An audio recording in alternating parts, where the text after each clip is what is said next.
سکتے، مجھے ملاقات کرنے کی بھی اجازت نہیں دی جاتی، جب اتنے دروازوں کے اندر بند رکھا گیا تھا جہاں چڑیا بھی نہ اڑے، لیکن میں نے یہ محسوس کیا لاکھوں دلوں میں اللہ رب العزت نے محبت ڈال رکھی تھی۔ اس کی وجہ یہ ہے، چوری کر کے گیا ہوتا، لوٹ مار کر کے گیا ہوتا تو لوگ یہی کہتے کہ کچرا تھا چلا گیا۔ حضور پاک کی بات کر کے جائے تو مرنے کے بعد بھی اللہ اس کو دلوں کے اندر زندہ رکھتا کہ 8 مہینے دروازوں کے اندر ایسا بند تھا کہ میرے بچے مجھے نہیں دیکھ سکتے تھے، میرے بھائی بہن مجھے دیکھ نہیں سکتے، مجھے ملاقات کرنے کی بھی اجازت نہیں دی جاتی، جب اتنے دروازوں کے اندر بند رکھا گیا تھا جہاں چڑیا بھی نہ اڑے، لیکن میں نے یہ محسوس کیا لاکھوں دلوں میں اللہ رب العزت نے محبت ڈال رکھی تھی۔ اس کی وجہ یہ ہے، چوری کر کے گیا ہوتا، لوٹ مار کر کے گیا ہوتا تو لوگ یہی کہتے کہ کچرا تھا چلا گیا۔ حضور پاک کی بات کر کے جائے تو مرنے کے بعد بھی اللہ اس کو دلوں کے اندر زندہ رکھتا۔ آج جو یہ پروپیگنڈا پھیلا کر کے سمجھایا جا رہا ہے، اس پروپیگنڈے کو بدل کر کے دکھاؤ کہ نہیں، جھوٹ ہماری خصلت نہیں ہے، بددیانتی ہماری عادت نہیں ہے، بلاتکاری ہم میں سے نہیں ہو سکتے، چور چمار ڈاکو نشہ خوری یہ ہم میں نہیں ہو سکتی۔ یہ ساری خصلتوں کو اپنے معاشرے سے دور کر کے پھر ثابت کر کے بتاؤ کہ حضور پاک کا غلام جدھر سے گزرتا ہے خوشبوئیں پھیلا کر جاتا ہے۔ مجال نہیں ہوتی میرے عزیزوں، مسجد، مدرسہ، مزارات اولیاء، حضور کی ذات، قرآن اور اللہ کی ذات یہ بہت بلند ہے۔ صرف تمہاری داڑھی کی طرف بھی انگلی اٹھانے کی کسی کی ہمت نہ ہوتی اگر تم سچے غلام ہوتے، کیونکہ یہ اللہ کا وعدہ ہے، وَلَا تَهِنُوا وَلَا تَحْزَنُوا وَأَنْتُمُ الْأَعْلَوْنَ إِن كُنتُم مُؤْمِنِينَ۔ تم گھبراؤ مت، پریشان مت ہو، تم سب سے زیادہ بلند رہو گے اگر تم سچے ایمان۔ الإنسان وعلمه البيان، والصلاة والسلام على رسوله سيد الإنس والجان، وعلى آله وأصحابه ذوي الخير والإحسان، أما بعد، فأعوذ بالله من الشيطان الرجيم، بسم الله الرحمن الرحيم، هو الذي أرسل رسوله بالهدى ودين الحق ليظهره على الدين كله، صدق الله مولانا العظيم۔ بارگاہ رسالت معاب صلی اللہ علیہ وسلم میں درود پاک کا ہدیہ پیش کریں۔ اللہم صلی علی سیدنا و مولانا محمد معدن الجود والکرم وآلہ واصحابہ الکرام وابنہ الکریم وبارک وسلم صلاة دائمة سرمدا ابدا۔ پھونکوں سے یہ چراغ بجھایا نہ جائے گا،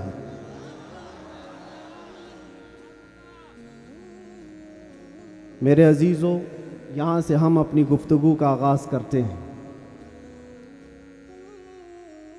آپ کے ہاں اتنا بڑا مجمع جو بیٹھا ہوا ہے، میں محسوس کرتا ہوں کہ علم کا ایک قلعہ آپ کے پاس موجود ہے، علماء کا ایک ذخیرہ موجود ہے، اور بہترین بولنے والے علماء ہیں۔ ناظم اجلاس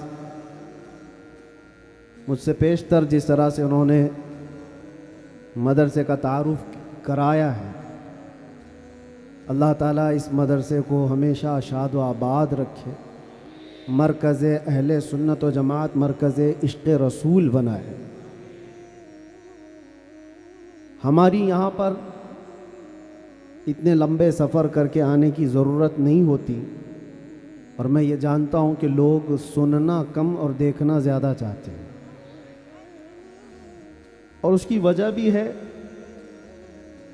کہ دنیا اپنے اپنے حساب کے مجرے کرنے والے سیلیبریٹیز کو دیکھتی ہے، تو یہ امت محمدیہ ہے، نبی کے قیدی کو دیکھنا چاہتی ہے۔ ظاہر سی بات ہے، جیل سے چھوٹنے کے بعد آدمی چہرہ چھپا کے گھومتا ہے،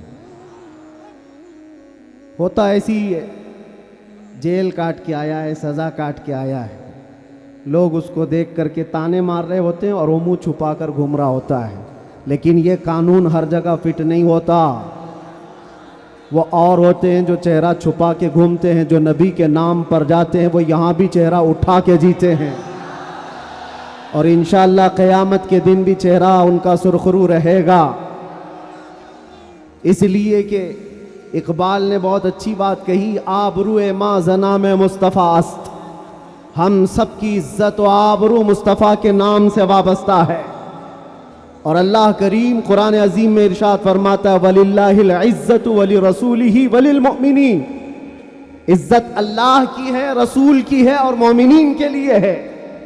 ہم نے دیکھا ہے میرے عزیزو، جن لوگوں کو آج سیلیبریٹی کہا جاتا ہے یا پاورفل شخصیت کہا جاتا ہے، سیاست میں آنے کی وجہ سے یا پھر گلیمر کی دنیا میں آنے کی وجہ سے، ٹیلی ویژن کے اوپر آنے کی وجہ سے، ان کے حالات ایسے ہیں کہ جب تک جوانی ہے ان کی چاندنی ہے، اور جب تک ان کا شباب ہے وہ چمک رہے، جہاں چہرے پہ جھریاں پڑ گئی نیا ہیرو آ جائے گا۔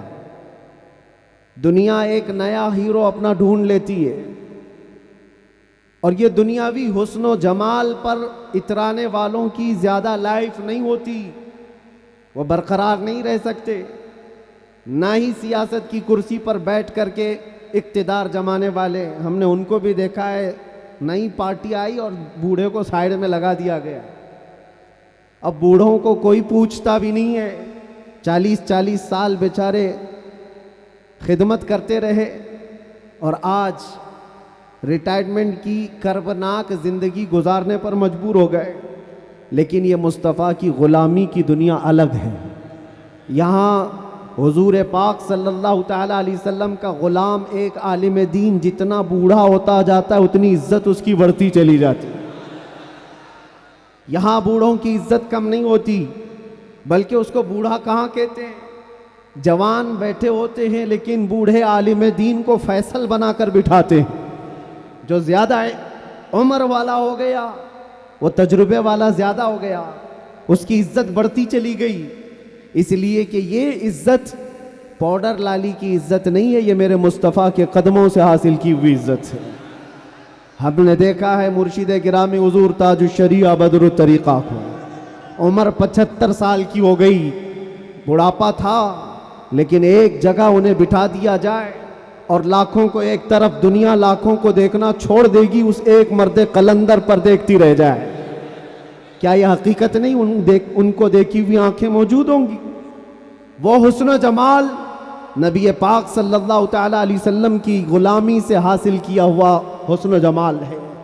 اسی لیے میرے عزیزوں یاد رکھو، اسی بات پر میں کہتا ہوں، آبرو ما زنا میں مصطفیٰ است، ہم سب کی عزت و آبرو مصطفیٰ کے نام سے ہے۔ ہرچے دری دنیا باد مصطفیٰ است، جو کچھ اس دنیا میں ہمارے پاس ہے وہ نبی کے بعد ہے۔ جو بھی رشتہ ناتا ہے، جو بھی تعلق ہے، وہ سب حضور پاک کے بعد ہے۔ نبی سے ہو جو بیگانہ اسے دل سے جدا کر دے، پدر مادر برادر جان و مال ان پر فدا کر دے۔ یہ ایمان کا تقاضا ہے، اور ایمان اسی کا نام ہے۔ اور اعلیٰ حضرت امام اہل سنت فاضل بریلوی کیا فرماتے ہیں؟ ایمان کسے کہتے ہیں؟ اس کی دو چند مثالیں آپ کے سامنے رکھتا ہوں، اور جب یہ ایمان آ جائے تو میرے عزیزوں، یہ جو آندھیاں چل رہی، یہ جو طوفان آئے ہوئے ہیں، یہ رخ موڑ لیں گے۔ اس لیے کہ سنا ہے قدسیوں سے میں نے کہ وہ شیر پھر ہوشیار ہوگا۔ اقبال نے کہا تھا، نکل کر کے صحرا سے جس نے الٹ دیا تھا تخت روما کو، سنا ہے قدسیوں سے میں نے کہ وہ شیر پھر ہوشیار ہوگا۔ وہ مکہ کے رہنے والے، مدینہ طیبہ کی چٹائیوں پر بیٹھنے والے، ایک کھجور پر پورا دن اکتفا کرنے والے، پیوند لگے کپڑے پہننے والے، وہ رسول پاک کے غلام، لیکن نکلے تھے مکہ سے پیوند لگے کپڑے بغیر چپل کے۔ اس وقت کی دو سپر پاور طاقتوں کو گھٹنے ٹیکنے پر مجبور کر دیا تھا۔ تخت روما کو الٹ دیا تھا، رومن ایمپائر اور پرشین ایمپائر، جن کو قیصر و کسریٰ کہا جاتا ہے، دونوں کو جھکنے پر مجبور کر دیا تھا۔ تاریخ کی یہ سچائیاں بتاتی ہیں۔ کون لوگ تھے وہ؟ خالد بن ولید سیف اللہ المسلول 4 لاکھ صلیبیوں کے سامنے مقابلے کے لیے کھڑے تھے۔ تو صلیبیوں کے بادشاہ نے کہا تھا کہ یہ عرب کے بدو یا عرب کے دیہاتی لوگ ہم سے لڑنے آئے جو رومن ایمپائر کے فوجی ہیں، اسلحے سے لیس ہیں، طاقت سے بھرپور ہیں۔ تو خالد بن ولید نے کیا کہا تھا جانتے ہو؟ آپ نے کہا تھا رومیو، جس طرح تمہارے فوجی شراب پسند کرتے ہیں، ہم وہ فوج لے کر کے آئے ہیں، تمہاری شراب سے زیادہ ہم شہادت پسند کرتے ہیں۔ یہ وہ لوگ ہیں جو شہادت کے لیے جیتے ہیں۔ عزیزان گرامی وقار، وہ ایمان کامل جب آ جائے تو پھر یہ طوفان اور یہ آندھیاں اپنا رخ موڑ لیں گی۔ آج وجہ یہی ہے، ان سے پھرے جہاں پھرا پھرائی کمی وقار میں، ان کے جو ہم غلام تھے خلق کے پیشوا رہے۔ حضور پاک صلی اللہ تعالیٰ علیہ وسلم کی غلامی سے جہاں کہیں تم منہ پھیرو گے، تھوڑا سا بھی ہٹو گے، عزت نکال لی جائے گی، عزت ختم کر دی جائے گی۔ تمہیں جو مرتبہ ملا ہے وہ خیر امت ہونے کا، وہ حضور کی غلامی کی وجہ سے ملا ہے۔ عمر ابن خطاب رضی اللہ تعالیٰ عنہ 36 لاکھ اسکوائر کلومیٹر پر حکومت کرتے تھے۔ تب آپ نے یہ نہیں کہا خطاب کا بیٹا عمر اتنے بڑے خطے پر نگران حکومت کر رہا ہے، بلکہ آپ نے کہا تھا ہمیں آج جو عزت ملی ہے وہ حضور کی غلامی کی وجہ سے ملی۔ وہ فخر یہ کرتے تھے۔ خالد بن ولید 125 جنگوں میں گئے، ہر جگہ فتح یابی، ہر جگہ فتح۔ کبھی خالد بن ولید نے یہ نہیں کہا میرے بازوؤں میں وہ طاقت ہے کہ میں ہر پہلوان کو زیر کر دیتا ہوں، جس جنگ میں جاتا ہوں فتح کے جھنڈے گاڑ دیتا ہوں۔ نہیں، خالد بن ولید کا ایمان تو یہ تھا کہ ان کے سر پر ایک ٹوپی تھی جس میں حضور کے 3 موئے مبارکہ تھے۔ وہ فتح کا صحرا انہی موئے مبارک کو دیتے اور کہتے یہ نسبت میرے ساتھ ہے، اس لیے اللہ مجھے ہر جگہ فتح عطا کرتا ہے۔ انہیں جو عزتیں ملی تھی دنیا میں، جو اقتدار ملا تھا، وہ حضور کی غلامی کی بنیاد پر، اور آج ہمارے پاس جو عزت ہے وہ حضور کی غلامی کی وجہ سے۔ نبی پاک صلی اللہ تعالیٰ علیہ وسلم کی بات کرتے رہو۔ ایک جملہ میں اکثر کہا کرتا ہوں، ان کی بات کرو ہر دل پہ راج کرو، ان کی بات کرو ہر دل پہ راج کرو۔ دیکھنا آپ جو اس مذہب میں اس طریقے پر جتنا بڑھتا جاتا ہے اللہ اس کی عزت میں اضافہ کرتا ہے۔ تم اگر 70 دروازوں میں بند ہو کر کے بھی بیٹھے رہو، اللہ تمہاری محبت خلق کی دلوں کے اندر ڈالتا ہے۔ ہم نے ایسے ایسے علاقوں کا سفر کیا جس کا نام میں نے زندگی میں کبھی سنا ہی نہیں، گاؤں ہے، دیہات ہے۔ راجستھان کے علاقے سے کچھ حضرات آئے تھے، نہایت غریب علاقے کے لوگ، اور مجھ سے بعد رمضان آ کر ایک مفتی صاحب تھے، اس کے نمائندے تھے، انہوں نے کہا ہمارے قافلے میں یا جس جگہ سے میں نمائندہ بن کر کے آیا ہوں وہاں کے لوگوں میں غریب لوگ ہیں، 3 مہینے تک انہوں نے صرف آپ کے لیے روزے رکھے، مطلب اللہ رب العزت کے لیے، کہ آپ جب اندر تھے ان روزوں کے ذریعے سے اللہ تبارک و تعالی رحم فرمائے۔ یہ باتیں میں نے ایک جگہ سے نہیں، دنیا کے کتنے خطوں سے سنا۔ ہر جگہ سے لوگ یہ جو دعاؤں کا سلسلہ رکھے ہوئے تھے، کس نے ان کو دعاؤں کے لیے آمادہ کیا تھا؟ کون ہے؟ یہ ساری خلقت مجھے پہچاننے والی کیسے بن گئی؟ ان کے دلوں کے اندر کون ڈالا کہ 8 مہینے دروازوں کے اندر ایسا بند تھا کہ میرے بچے مجھے نہیں دیکھ سکتے تھے، میرے بھائی بہن مجھے دیکھ نہیں سکتے، مجھے ملاقات کرنے کی بھی اجازت نہیں دی جاتی، جب اتنے دروازوں کے اندر بند رکھا گیا تھا جہاں چڑیا بھی نہ اڑے۔ لیکن میں نے یہ محسوس کیا لاکھوں دلوں میں اللہ رب العزت نے محبت ڈال رکھی تھی۔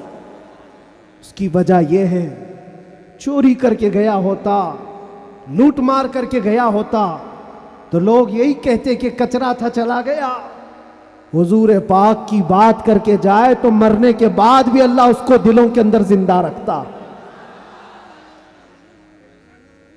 یہ تو قید خانے کے اندر گیا جہاں سے آنے کی امید ہوتی ہے، قبر کے اندر بھی جائے تو اللہ تعالیٰ اس کا نام زندہ رکھتا ہے.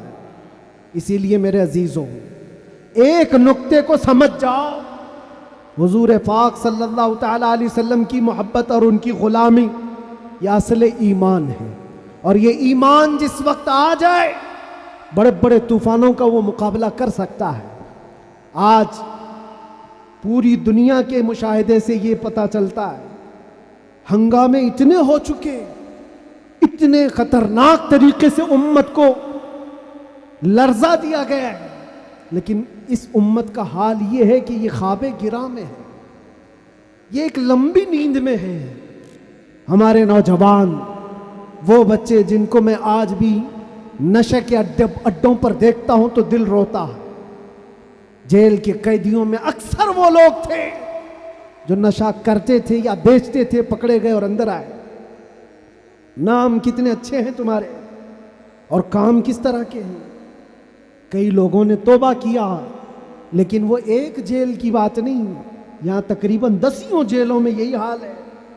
اے نوجوانوں، یاد رکھو ایک بات، اگر حضور سے محبت کرتے ہو تو ہر جمعرات کو تمہارے اعمال فرشتے حضور کی بارگاہ میں لے جاتے ہیں.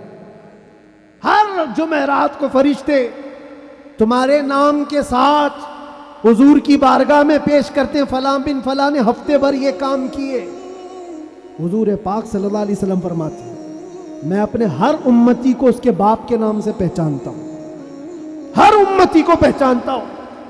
جب اس کے برے اعمال مجھ تک پہنچائے جاتے ہیں تو مجھے غم ہوتا ہے، میں استغفار کرتا ہوں اللہ کی بارگاہ میں. اور جب اچھے اعمال پیش کیے جاتے ہیں تو اللہ کی بارگاہ میں شکر بجا لاتا ہوں. تھوڑا اپنی زندگی کے اوپر نظر ڈال کر دیکھو، کتنے ہفتے ایسے گزر گئے ہوں گے کہ جب ہمارے برے اعمال حضور کی بارگاہ میں پیش کیے جا رہے ہیں. کیا یہ اب بھی بدلنے کا وقت نہیں ہے نوجوانوں؟ دنیا یہ چاہتی ہے کہ تم نشے کے اڈوں میں کھوئے رہو. کچھ علاقوں میں ایسے بھی میں نے دیکھے ہیں جہاں بڑے بڑے لوگوں کا انہیں سپورٹ ہے کہ کرو تم نشہ، بیچو تم نشہ، تمہاری نسلیں برباد ہو جائیں، تمہارا علاقہ برباد ہو جائے. آج سے صرف 70 سال پہلے کی بات ہے، ہمارے اس ملک میں ایجوکیشن لیول اس وقت بھی مسلمانوں کا سب سے اوپر تھا. اور آج آپ بخوبی دیکھ سکتے ہیں کس طرح سے ہمیں پکارا جا رہا ہے، کیسے ہمیں تانے دے کے سارے ڈیبیٹ کیے جا رہے ہیں. کہاں کہاں تمہیں پنچر مین کہا جاتا ہے. کیوں؟ یہ وہ قوم ہے جو پوری دنیا کو علم سکھانے آئی ہے. خیر امت تم تھے، ان سے پھرے جہاں پھرا پھر آئی کمی وقار. آپ کو ایک بات میں بتاؤں، یہ رونا کب تک روتے رہو گے؟ یہ ہماری جائیدادیں لوٹ رہے ہیں، یہ ہمارے وقت کی املاک کو ہڑپ کرنے جا رہے ہیں. دین پر، قرآن پر، اسلام پر، حضور کی ذات پر، ہر چیز پر نشانے اور ہر چیز پر انگلیاں اٹھائی جا رہی.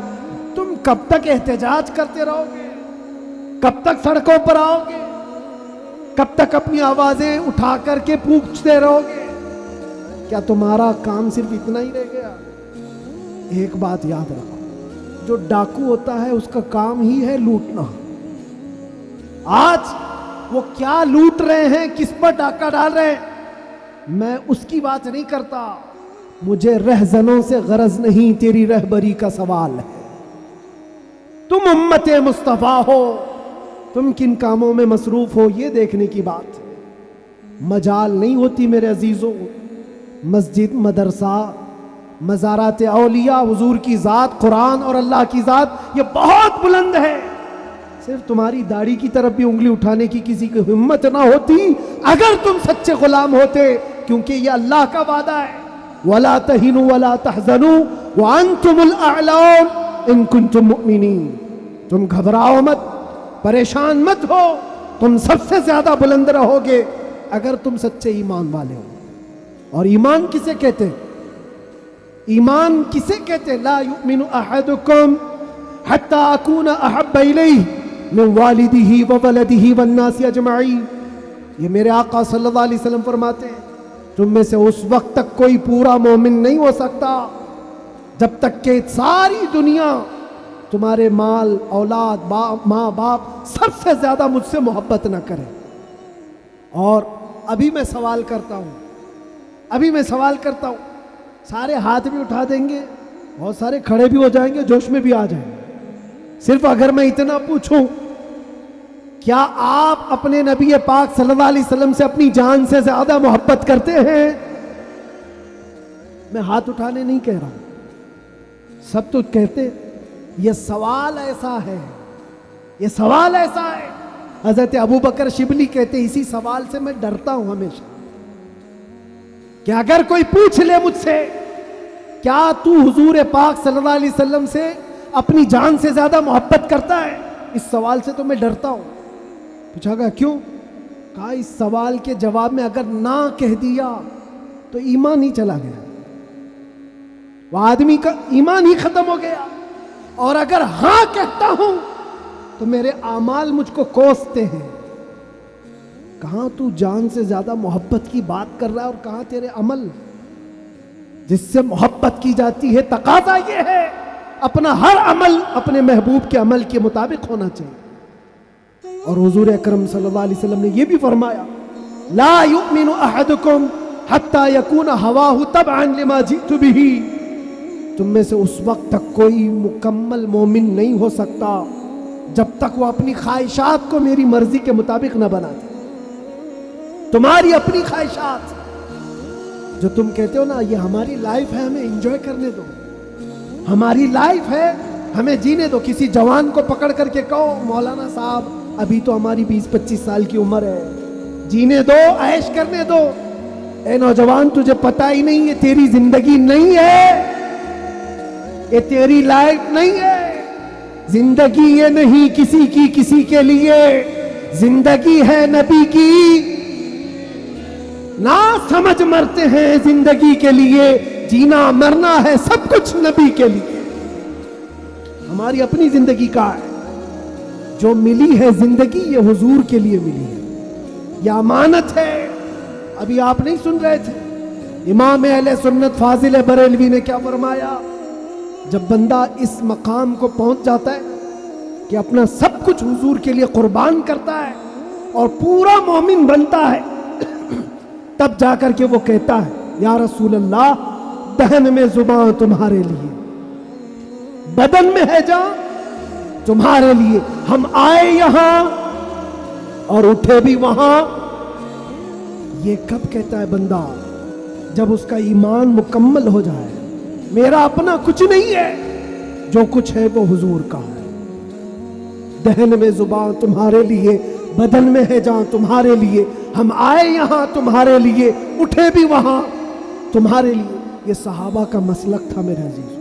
انہوں نے اپنے سارے رشتے حضور پاک کی مرضی پر لا کر ختم کر دیے تھے. سارے رشتے اگر حضور سے جدا ہیں تو ان کا کوئی رشتہ نہیں تھا, کوئی رشتہ نہیں تھا.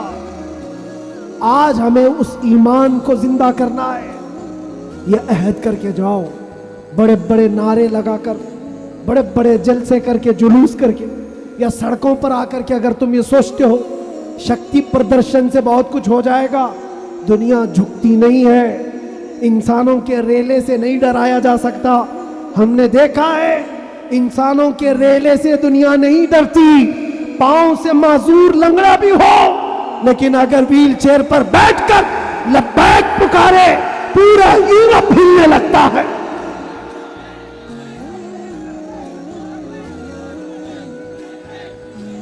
دنیا یہ سیلاب سے نہیں ڈر رہی. دنیا کو اگر خوف ہے تو صرف اس ایمان سے جو عمر ابن خطاب کا تھا, اس ایمان سے ڈر ہے جو خالد بن ولید کے اندر تھا. اسی لیے انگریز آج سے 100 سال پہلے کیا کہہ کر کے گئے تھے پتہ ہے؟ ہمارے بارے میں یہ کہہ کر کے گئے تھے یہ فاقہ کش موت سے ڈرتا نہیں, ذرا روح محمدی اس کے بدن سے نکال دو.